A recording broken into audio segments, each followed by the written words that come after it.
तो guys one piece chapter 1183 आ चुका है, तो चलिए स्टार्ट करते हैं। फिर भाई इमू कहता है कि राजवीर तुमने इतने सालों तक वेट किया, वो भी किसी एक राइट बंदे के लिए।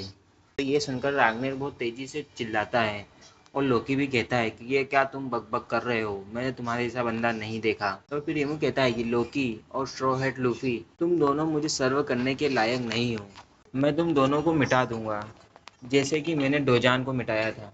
और फिर भाई इसके बाद लोकी एक जोरदार लाइटनिंग अटैक करता है। रागना टू जिन ब्लेड्स नाम का एक उसके काउंटर में इमू अपनी उस ब्लैक फ्लेम में से एक स्वॉर्ड को निकालता है और उससे उस अटैक को काउंटर करता है। और इसके बाद फिर सीन शिफ्ट होता है वेस्ट विलेज पे, जहाँ पे वो रेन गोडेस उन बच्चों को ले जा रही होती है और वहाँ की विलेजर्स अपनी खराब हालत के चलते हुए फिर भी वहाँ उससे फाइट करने के लिए तैयार होते हैं। पर चॉपर उन्हें रोकता है कि तुम अभी ऐसा नहीं कर सकते, तुम्हारा ब्लड अभी भी निकल रहा है। पर वो इसकी परवाह नहीं करते, वो तो भी उससे लड़ने जाते हैं। और फिर भाई रेन गोडेस जाजा उनको मारने लगती है और इधर कलिंगम उसे ऑर्डर देता है कि तुम इन्हें लेके जाओ जाजा। और इधर फिर दूर से भाई सांजी की एंट्री होती है फाइट में। और फिर इसके बाद सीन शिफ्ट होता है ब्रूक और उसोप की तरफ। और फिर हमें गोंको दिखाई जाती है जो अभी भी आइस में दबी हुई होती है। और फिर उसोप ब्रूक से पूछता है कि इसके पीछे क्या रीज़न था कि तुम उस लेडी के पीछे इतने पड़े हुए थे। नामी भी उससे पूछती है क्या तुम उसे जानते हो, क्या वह तुम्हारी पास्ट में कोई एनिमी थी। और फिर ब्रूक कहता है कि वह एनिमी नहीं थी, वह ऐसी कोई है जिसे मैं कभी नहीं देखना चाहता था। कि अगर यह वही है तो उसकी उम्र अभी लगभग 77 ईयर की होनी चाहिए। तो और फिर नामी कहती है कि यह वह नहीं हो सकती, फिर मेरा मतलब है कि वह कोई सेलेस्टियल ड्रैगन है।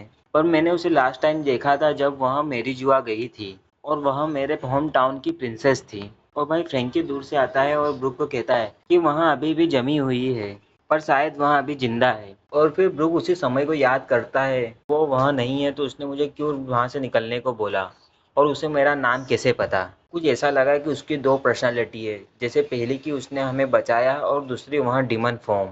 फिर नामी कहती है कि तुम्हें क्या लगता है शायद उसे कोई कंट्रोल कर रहा है। और फिर जिनबे कहता है कि इसकी पॉसिबिलिटी तो नहीं थी पहले, पर अब यह सब देख के, सबको डोमिनिवर्स देख के मुझे ऐसा लगता है उसे कोई कंट्रोल कर सकता है। और ये ब्रूक तुम्हें हमें सब कुछ बताना होगा कि हम डिसाइड कर सके कि उसे बचाना है, उससे लड़ना है। और फिर भाई ब्रूक बताता है कि यह बहुत पुरानी कहानी है कि जब वहाँ सिर्फ एक छोटी सी बच्ची थी और मैं बहुत यंग था, और उस कंट्री का नाम था इस्पेरिया, जहाँ पे म्यूजिक और इंस्ट्रूमेंट की स्टडी होती थी। और फिर हमें 70 ईयर का फ्लैशबैक दिखाया जाता है सुबह के 4 बजे का, जहाँ पे कोई एक बंदा गाना गाते हुए जा रहा है और जिसकी आवाज़ सुनकर सब जग जाते हैं।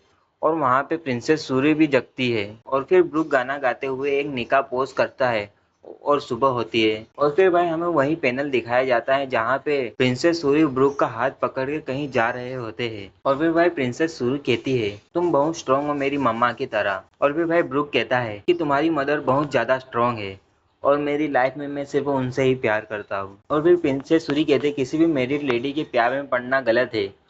और फिर ब्रूक कहता है कि तुम क्या कह रही हो, लव इज अ फ्रीडम। और फिर हमें भाई किंगडम ऑफ एस्पिरिया के किंग दिखाए जाते हैं और वह कहते हैं कि इसके कारण मैं तुम्हें एग्जीक्यूट कर सकता हूँ। जिससे यह देखकर ब्रूक बहुत ज्यादा डर जाता है और भाई प्रिंसेस सूरी अपने पापा के पास चली जाती है। और फिर भाई एक सिपाही आके कोर्समैन नाम की गेम ने ओपेरा हाउस को घेर लिया है, वह संख्या में बहुत ज्यादा है और री आने में बहुत ज़्यादा टाइम लग जाएगा और वहाँ क्वीन कैंडल के लिए आए हैं। और प्रिंसेस सूरी ब्रूक को कहते हैं कि प्लीज़ तुम जाके मेरी मम्मा को बचाओ। पर ब्रूक कहता है कि प्रिंसेस सूरी बहुत स्ट्रांग है, वह इनसे आसानी से लड़ सकती है। और फिर भाई ब्रूक भी बताता है कि मैंने उन्हें ऑलरेडी स्लेस कर दिया है। और फिर भाई हमें क्वीन कैंडल दिखाई जाती है और फिर हमें भाई बताया जाता है कि किंगडम में यह सबसे ज़्यादा फेमस है।